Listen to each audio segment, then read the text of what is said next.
So Lucas, what's your favourite Godzilla moment?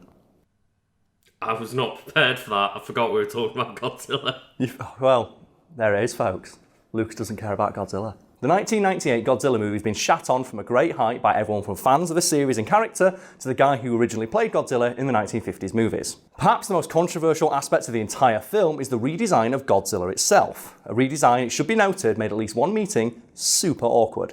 So we should establish for people watching, Karl, that Godzilla's actually a massive fucking deal in Japan. Yeah, he's a pretty big deal, I think it's safe to say. He's one of Japan's #1 cultural exports, perhaps behind only Pikachu and maybe Dragon Ball, depending on the numbers that you consult. And as such, Godzilla holds a special place in a lot of Japanese people's hearts, and within Japanese culture, Godzilla has been honoured in many ways. My favourite being that Godzilla was once named an ambassador for tourism for the city of Tokyo, a place everybody's favourite atomic monster has personally levelled on multiple occasions. So that's a pretty good gig, that, isn't it? It's that I've levelled Tokyo 14 times, but I'm going to be named ambassador for tourism. The thing is, yes, Godzilla has destroyed Tokyo multiple times, but he has visited it a lot too. Clearly there's a reason that he's going there, and maybe that's why he's the tourism ambassador. He keeps coming back. He's just so dumb. He's going to keep coming back anyway. Let's give him a job. Let's at least make him work for his paycheck. And it reminds me of King of the Monsters, where at the end there's a montage of newspaper headlines about the various large monsters that are roaming the earth and how they're helping things. And there's a newspaper headline that's so fucking stupid because you can tell it was written from the perspective of the movie, not the people living in that universe, where it is a picture of Godzilla in front of a cruise ship. And it's just Godzilla just being Godzilla, just roaming around. And the headline says, Godzilla visits cruise ship. Or makes surprise visits to guests on cruise. It's like, no, he doesn't. He's just walking around and there's a cruise ship there. Fucking hell. You're only putting this in to humanise him because we, the audience, have grown connected to this character. People who live in the world where he exists only see him as a giant monster who's levelled an entire city in the previous movie. Yeah, probably. Oh, God. Oh, and my favourite part about that movie, though, is right at the end of it, Godzilla roars, and he puts all the other big creatures on, they swear fealty to him. And it's noted that every area of Earth has its own giant monster to protect it. And one part of Earth just gets this horrible spider monster. And I feel so sorry for that country. Imagine how they feel at the UN meetings. It's like, oh, and here's the Japanese delegation riding on the back of Godzilla. Here's the delegation from America on the back of their giant mammoth monster. And oh my God, it's the giant... Oh, sorry, it's just Spain. Imagine being there at night and you've left your window open and Mothra tries to get in. Just the street lamps accidentally left on. Doof, doof, doof, doof. So, oh no, I accidentally left a light on. And it just smash cuts to a zoom outside of your house and Mothra just flying into it at half the speed of sound, just crushing it. God, I love that movie. I just love how dumb Mothra is. Because it's just this big bug and it does Mothra combos to Rodan. It's fantastic. I love it. Why is Mothra so OP? Mothra's got a really good moveset. It's great normals. Really good range game. Godzilla's pretty good though, so he's got super armor on a lot of his normals. And he's got, flying drop kicks. The thing is though, oh God, we can't not talk about the flying drop kicks. Fucking hell. Lucas has said it, so put the clip in. And that is perhaps my favourite Godzilla thing ever, and I was hoping you'd mention that in the intro. Lucas, what's your favourite Godzilla moment? The drop kick? Well, that is my favourite moment, but I just forgot about it. My favourite bit is, though, the thing that he hits is being held by Jet Jaguar, who's also a really dumb creature. Who's this big fucking robot who fights alongside Godzilla sometimes. And it's just what's his name? Jet Jaguar. Yeah. So, in this 1998 film, when they were making it, they must have been aware of how, big and iconic Godzilla is. They were, yes, and it's noted that as part of the deal inked between, I believe it was TriStar Pictures and Toho, the owners of Godzilla, Toho were given near complete creative control and the ability to veto any creative decisions in regards to Godzilla that they didn't like. So yeah, they had the ability to kill the film in the crib if they wanted to, if they didn't like the design of Godzilla. Something that kind of ended up biting them in the arse, as we'll get to in a moment.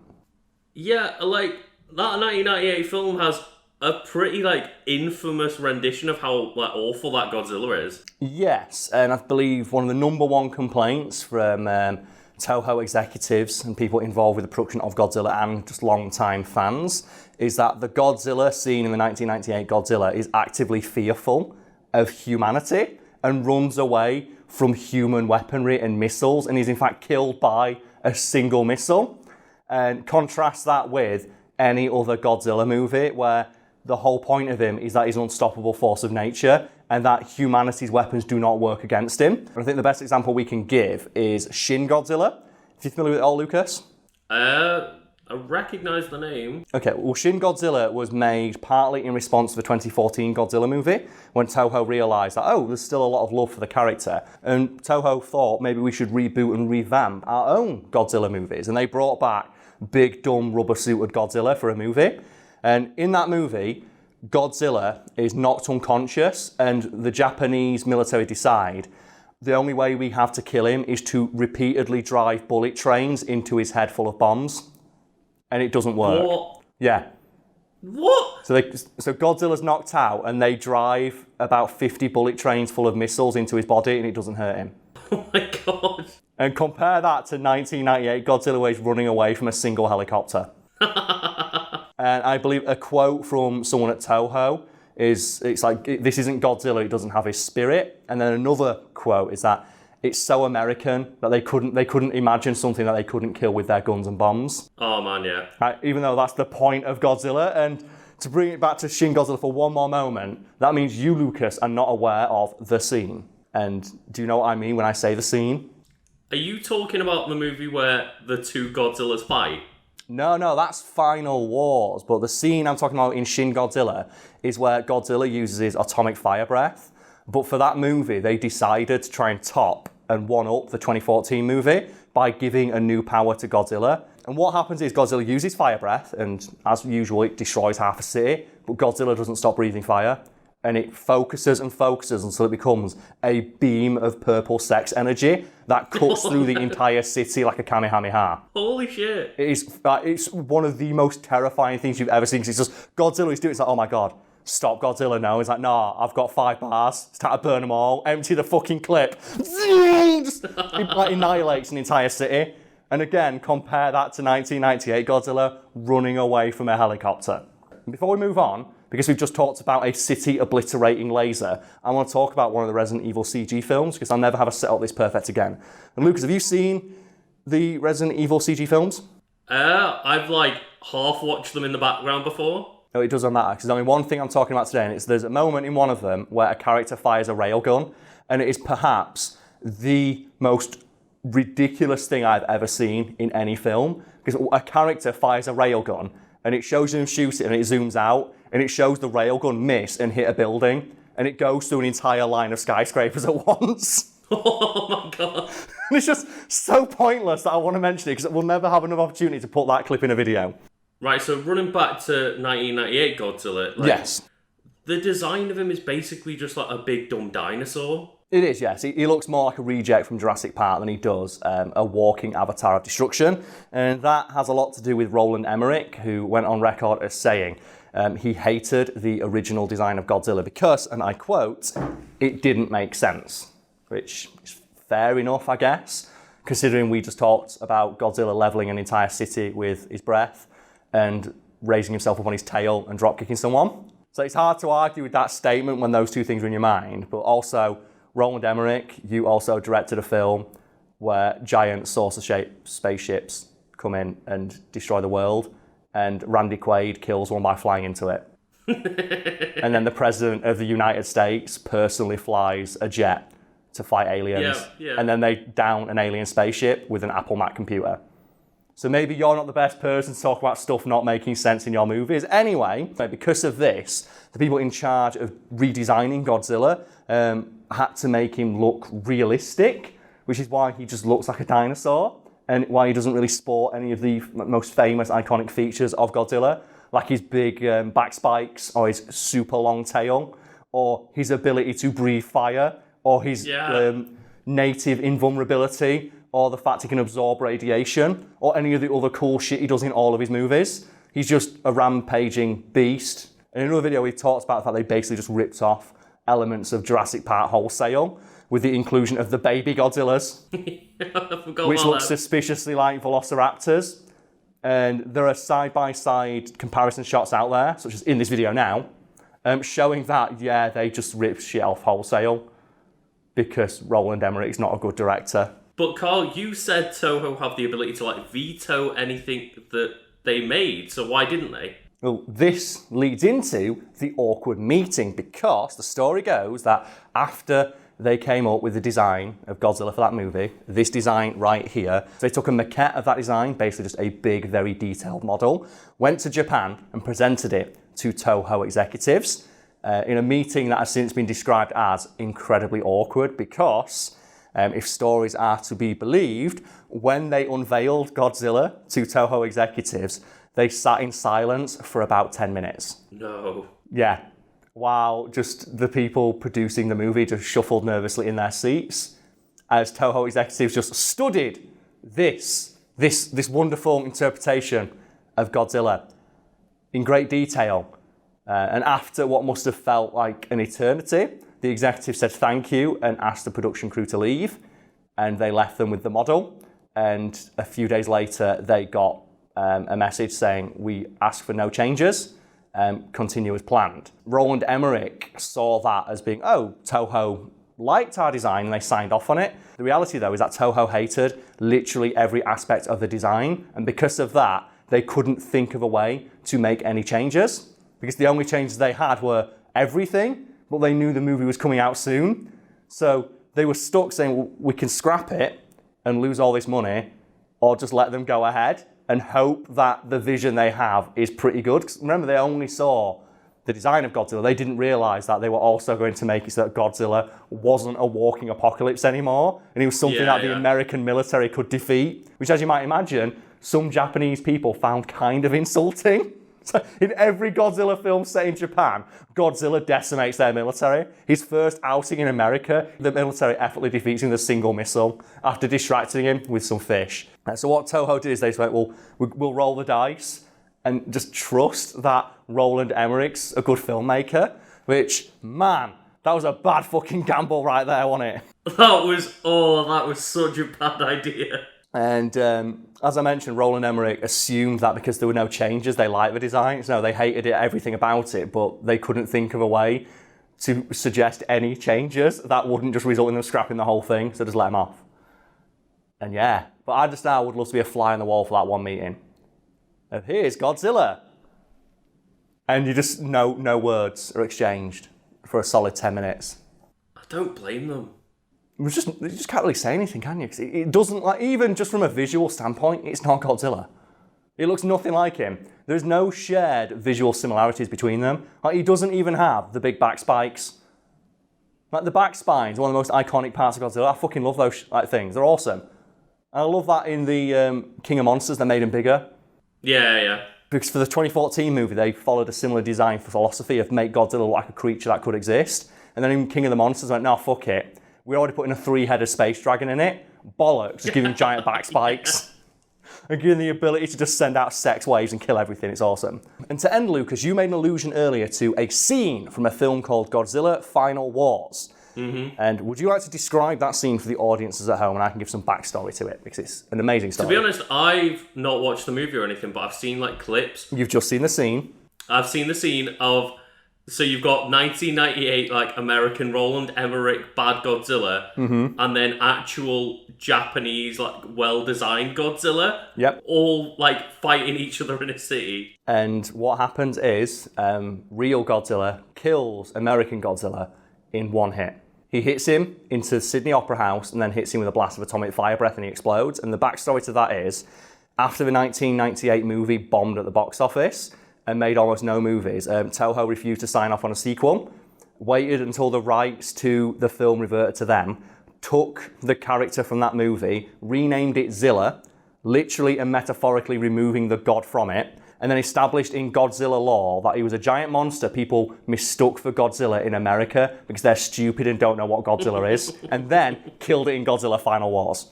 A move so petty, I have to respect it. So, Lucas, since it's kind of been the topic of today's video, is there any redesigns in fiction that you either don't like or quite like? Because there's a lot of them. And I can There is, yeah. And I'll open the floor with the redesign of Sonic from Sonic Boom. Oh, Sonic Boom. Because Sonic Boom, where they gave Sonic really long legs and a Nathan Drake scarf. The Nathan Drake scarf. And that's it was everywhere for a couple of years. years. The year of the scarf. Let's just give everyone that stupid fucking scarf. And the reason I love it is because you know that that's someone's idea of cool. Oh, God, yeah. Oh, yeah. Nathan Drake's cool. Just make Sonic into Nathan Drake. It's like Sonic was never cool. No. All you need to do is just look at any of his fans. Sonic's not cool. What's the famous clip? Is it the Sonic Celebration event? Where it's Crush 22 on stage or whatever the fuck they're called. Oh, yeah. And they get a Sonic fan to sing the lyrics and just go, ah! down the microphone. So hopefully I've riffed long enough for you to come up with an idea of your own. Is there any redesigns that you like or don't like? There's 2 designs of one character that I really don't like. All right, go for it. Lay them on me. It's something we spoke about very recently on Wiki Weekends. It's Venom. So which redesign do you not like? I dislike the one from the recent Sony film and the one from Spider-Man 3, but the Spider-Man 3 one is worse. Yeah, because he's not big and buff. Because people wondering why he's Venom so big and buff in those movies, because Eddie Brock in the original comics is a fucking power lifter. Oh, yeah. And he was supposed to stand in contrast to Spider-Man, because Spider-Man's lithe and agile, and Venom's big and brutish and strong. And they ruined it. Yeah. Like they missed the most basic design ethos behind Venom, and they didn't understand it. And then, what's the reason you don't like the Sony one? 'Cause the reason I don't like it is they don't put the Spider-Man logo on his chest. There's that. Because they couldn't, because they don't own it yet. I feel like that the face doesn't quite look menacing enough. And as well, just in action, I feel like they don't... Apart from, like, you know, the tendrils shooting out every now and then, they don't really get, like, the fluidity of Venom right. Yeah, like the best version of Venom, I think we can all agree, is Venom from Marvel vs. Capcom 2. That's exactly what I was thinking. Like Venom in that's the perfect representation. He just turns himself into fluid. Yep. And attacks people, and his voice, and it's awesome. Speaking of which, did you ever hear the voice they used for Venom in Marvel Infinite? No, I avoided that game. Yeah, I think a lot of people did. Well, the voice is so bad that people thought it was just a placeholder until the game came out, because they couldn't find a voice actor, or they'd not put modulation on it yet. Oh, no. Because the voice acting for Venom's that bad, and he sounds like an absolute idiot. So we just like Venom is like the best version of Venom is in Marvel vs. Capcom 2, and it's really weird to think that. Because his taunt's the best, where the Venom flips over the top of his head, and you see Eddie Brock underneath, and it pops back on. Yeah, yeah. And then he turns into Venom and goes into his fighting pose. And then you got a Tom Hardy movie, where he uses that great Venom line, I'm going to pull your legs off and watch you roll down the street like a turd in the wind. That's a line that someone wrote and thought, this is so fucking badass. This is so badass. Well, speaking of redesigns, comic books, and Spider-Man in particular, I'm a really big fan of the Future Foundation outfit for Spider-Man. Oh, yeah. The black and white one where he fights the Fantastic Four. And I know it's a cheap gimmick to put him in black and white, but I really like it. It looks really clean. That was the costume I always picked in Ultimate Marvel, because oh man, that costume's so slick. That's such a good Spider-Man costume. It really is. The backstory to it's kind of cool as well, because it was made by, I think, Mr. Fantastic, when he joined the Fantastic Four for a little bit. And as just a little bonus for Spider-Man, because he knows that he crawls around on buildings, he makes it so it can never get dirty. Oh. Like he just puts some Mr. Fantastic tech in there so it repels dirt. It's like, this way, your costume doesn't get dirty, so you don't have to swing around in a dirty costume, because I know how much you care about your image, because you're always on the front of the Daily Bugle. It's like, oh, that's so cool. So, Lucas, to close off, is there any other redesigns that you've got in your head that you either like or do not like? Yeah, another one that I do not like is the Fan-4-stick Doctor Doom. Oh, man, why would you mention that one? Do you know what that version of Doctor Doom looks like? It's like, bear with me here, because it's really specific, but I think it's accurate. And it looks like an action figure for Doctor Doom, where someone pulled the mask off. Do you know like old action figures, and you could pull like the mask or the hat off or something, and they've got the face underneath you were never meant to see. Mm-hmm. Yeah. And it'd just be a regular normal guy face that's got melted grey plastic over it. It looks like that.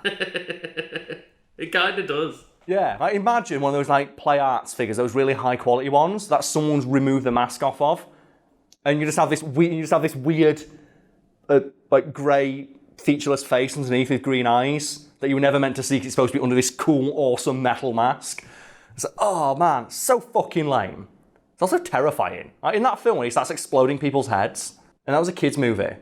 I feel so bad for anyone who took their kids to see that movie. Oh god, yeah. So yeah, the Fantastic Four. I remember the Chris Evans one. That was really fun.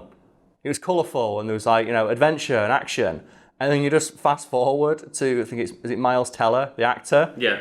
Like screaming as his bones break in his arm as he uses his stretch powers. Or Michael B. Jordan catching fire and screaming in agony. Or Dr. Doom walking around a laboratory exploding people's heads as they cower in fear. Then you go to the end of the movie where they do the reshoots and you have them see the Fantastomobile and go, we're the Fantastic Four. Go, your lives are nightmares. Your existence is agony. What are you talking about? It's great. Man, that movie's awesome. Release it in HD. Put it on Blu-ray, fucking Disney. Do it. You own it now. Do you know what I'd pay for? I will pay cash fucking money for an official version of that movie where they just Photoshop Chris Evans in. Just in the background of all the shots. Yeah. Don't even put him over like Michael B. Jordan, just put him in anyway, in the costume. Or like just insert various shots. Like, do you know the one of Chris Evans where he catches on fire and he lands in the snow and it turns into a hot tub? Oh, yeah. And the woman just strips off naked and jumps in with him. Just like, put that in between that one of Michael B. Jordan just catching fire and screaming. Just like, there's the contrast. These movies are based on the same characters and they both suck.